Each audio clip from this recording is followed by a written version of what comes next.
Hi everyone, this is Rambabu Vasupilli, CEO of NCPL Group of Companies. This is a very controversial video, but I still would like to discuss about it. If recruiters ask any job seekers, what is the work authorization? What is the answer you should be telling? So I would like to explain you some background about it. When people in Canada are searching for IT jobs, what are the different work authorizations possible? IT job seekers can be permanent residents, PRs, or Canadian citizens, or they might be on a dependent visa, which is called as a spousal open work permit, or there might be a fresh graduates and who are on postgraduate work permits, and there might be people who are on closed work permits. So these are the five types of work authorizations possible in Canada, which will allow you to work legally in Canada. People who are having status as a visitor or as a super visa, they are not allowed to work legally in Canada. Now, out of the five work authorizations, obviously, the permanent residents and citizens have more, chances of getting the job. The reason being, recruiters and the companies know that they are available in the country for a longer period, right? As a PR, you are permanent in Canada. As a Canadian citizen, you are a Canadian citizen. But people who are on other visas, like a spousal open work permit or a postgraduate work permit or a closed work permit, there is no guarantee that you will stay in Canada after 2 or 3 years, because you may or may not get PR, or you may or may not get the extension of your current visa.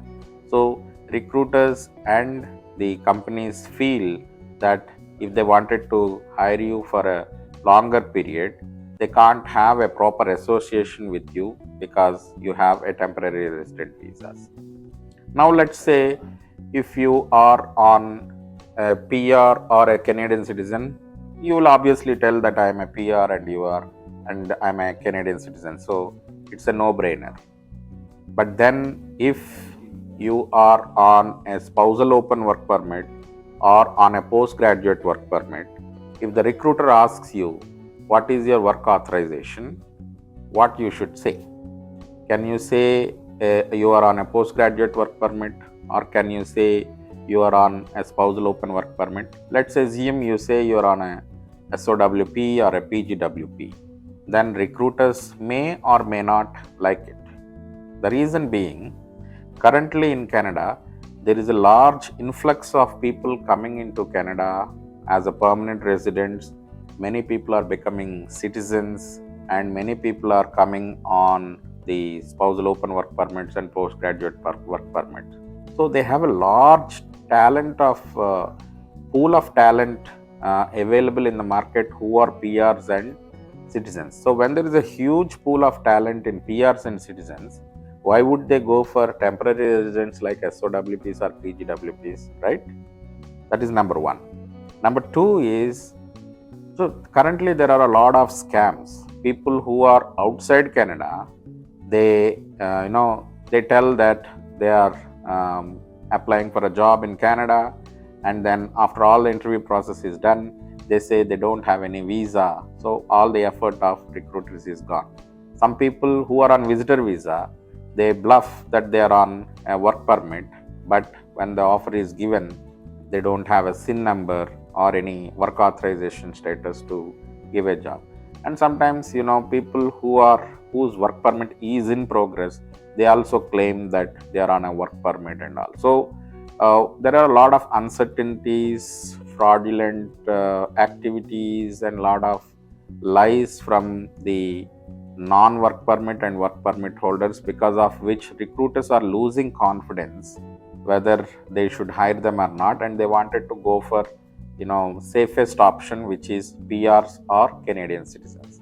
Again, this is the problem which the recruiters have, because recruiters, when they want to scout for the candidates, they wanted to filter the candidates or qualify them as much as possible so that they can send qualified and proper people to the companies to get interviewed.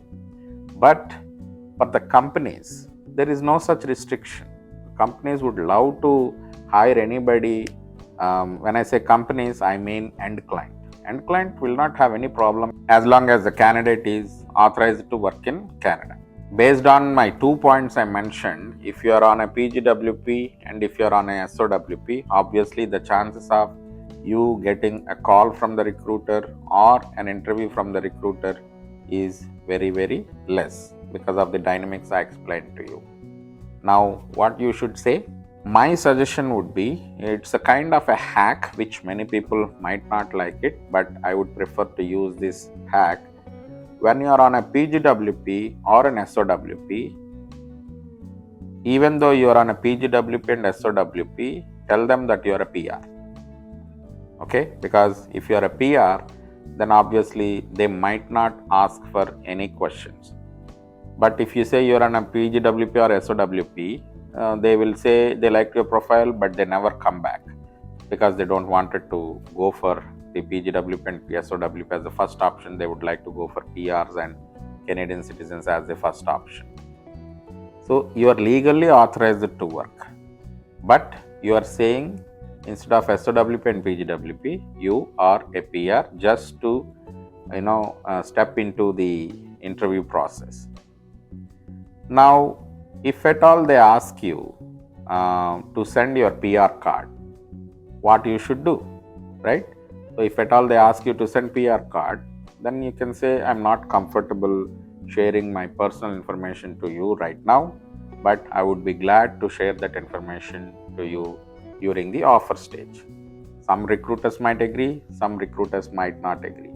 If they agree, then obviously you will go forward with the interview process.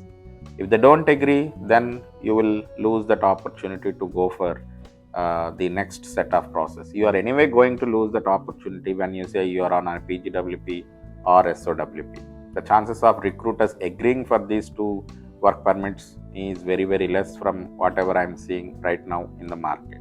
Now, let's say you have reached the offer stage. Now, at that point of time, what if the recruiters ask for the PR card? Okay, so you are on a PGWP or SOWP, you lied that you are a PR and you went through the interview process, you are at the offer stage. At that point of time, now they might ask you for a PR card. These are all the filters which recruiters ask, but when you get the offer stage, it is the company HR or the end client HR or the end client recruiter. He is the one who will be dealing with you and not the recruiter. So they don't know that you have told that you are a PR to the recruiter. All they wanted to know is, are you authorized to work? Do you have a SIN number? So send me your work authorization document and send me your SIN document, because they wanted to set up your payroll account. So there never used to be any conflict and there won't be any conflict at all. If at all, out of your bad luck, if there is a conflict, what is the worst that can happen? The worst that can happen is you lose that offer. You are anyway going to lose that opportunity to go for the interview when you say you are a PGWP or SOWP. At least in this process, even after losing the offer, after getting the offer, at least you gained some interview experience. You gain some confidence that you're able to get the offer, so that will give you a lot of psychological boost. So I hope you understand this hack, but I'm sure you might have several questions related to this, what if, what that, etc. etc. So feel free to post your comments in this video, and don't forget to share this video to your friends who are on PGWPs and SOWPs, and get notifications from this channel and subscribe to this channel.